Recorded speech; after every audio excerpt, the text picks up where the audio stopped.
So, as well as doing poetry stuff, on the side, as a bit of fun, I front a Bruce Springsteen tribute band. We did it as a charity thing to raise money for the Women's Centre and the Homeless Centre in Derby last year. And it just got a bit out of hand and it just kept happening. I was like, it keeps happening. It's going to keep gigging. And it's fun. It's fun. And my dad was really into Bruce Springsteen. When I was a kid, that was what was played.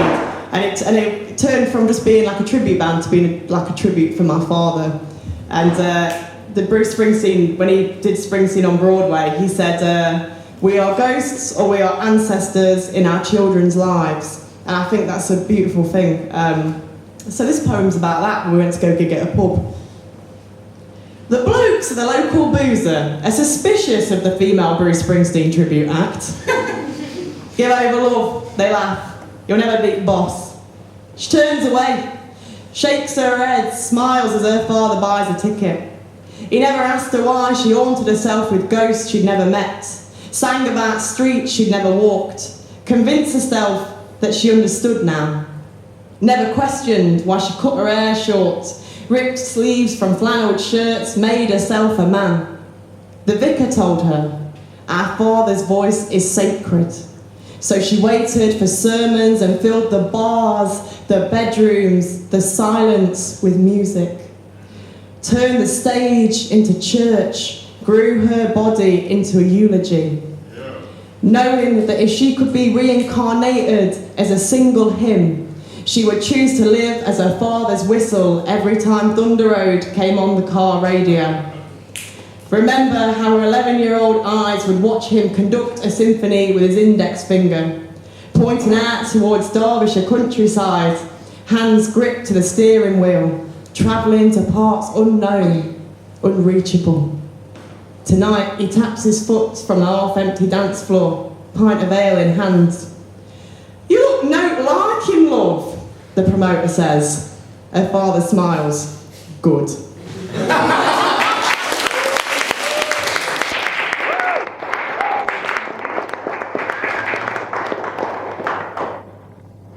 So we're going to do one more each year. I just want to thank you all for being an ace audience. Honestly, the energy in the rooms, like, it makes it so much easier. I went to Loughborough University the other night. You know, it's kind of posh there.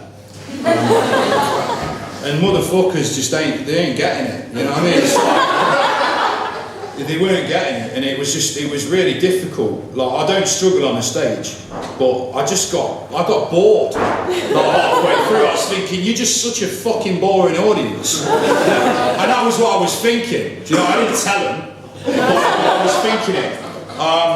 So yeah, honestly, like, it takes a lot to bring an energy to a room, and yeah, big yourselves up for that. And also big up Jonah as well, because everybody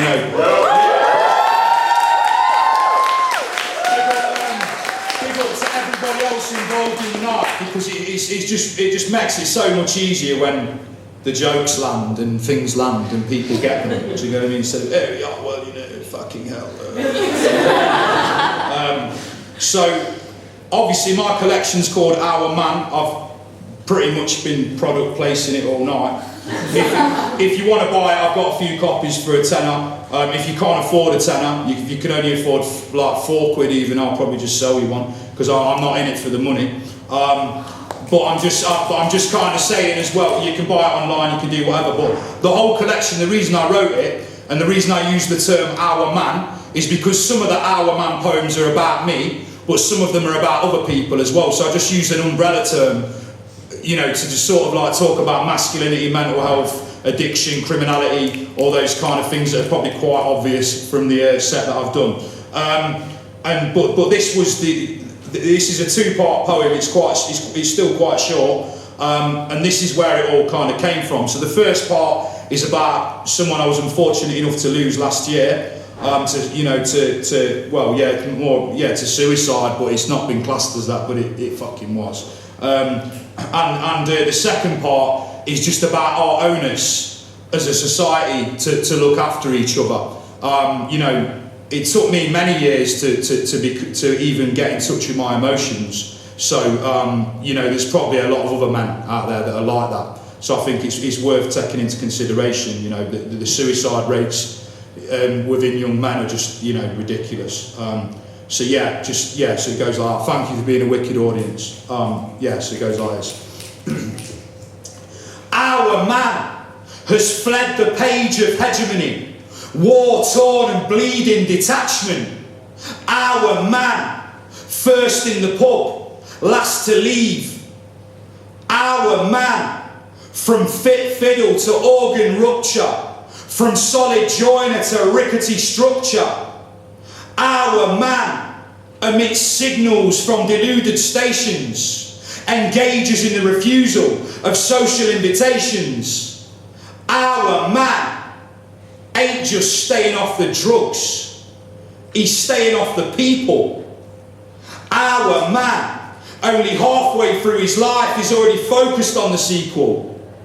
Our man has signed an abatement order against his soul. Mind plagued, neurons severed, is on the verge of himself, lamented by absence.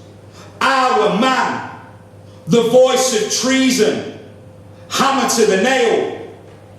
Our man has walked out on himself. Part 2. Our man is lost to the conflicted voices in his skull, backed against the wall. Can he even stand tall? Our man can remove his masks and face his reflection. Our man ain't as doomed as he believes, may well question what he achieves. Our man needs to nurture his self-belief. Our man is a part of us all. Hold him up. Don't let him fall. Thank you.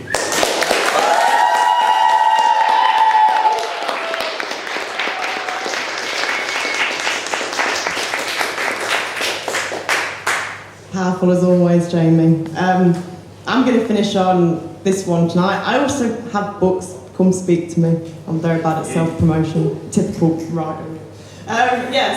Before we do this poem though, I've got to do a little language check. So, put your hand up if you know what a jitty is. Ooh. Okay.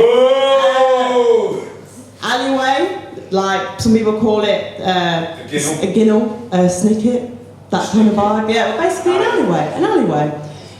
Put your hand up and he's going to contend the pronunciation of this with me. If you know what oat or note means, or at or nat, yeah, one person. So anything or nothing. So if I'm talking to my dad, you know oat or note? My dad's like, nope, so no. So this poem is basically about a bloke. Everyone thinks he's a bit of a geezer around town, going around like stealing slate tiles, that sort of thing. But actually what he's doing is going down the jitty to practice ballroom dancing with his mates, because he doesn't want the pub to find out. And it's called Slow Dancing with Our Jack. Meet me at the jitty. Wear your black trackies. Tell the lads this is a two-man job, youth. Tell them it's a slate tiles or backy shipment. Need van for what we gotta move. They'll say, Del boys at it. Always scheming. Yeah, read diamond geezer. That's me, youth. Can't do oat for note. Can't wake for dreaming. You lead. I'll follow Jack. We gotta move. Ignore the piss and rats and broken glass. Take my hand and sway close to me, youth. Some side hesitation and sharp floor craft, breaking the law the way we gotta move. I failed school. Only Latin I learned was tango, twist, jive, swing, strictly ballroom. We hustle hard, take a magic left turn. Quick step the sirens, Jack. We gotta move. Tell them we were skip diving or dealing or robbing. Tell the cops, oh, but the truth. Yeah, they know me. I'm always out stealing. Man needs to survive. Jack, we gotta move. Thanks so much for having us, guys.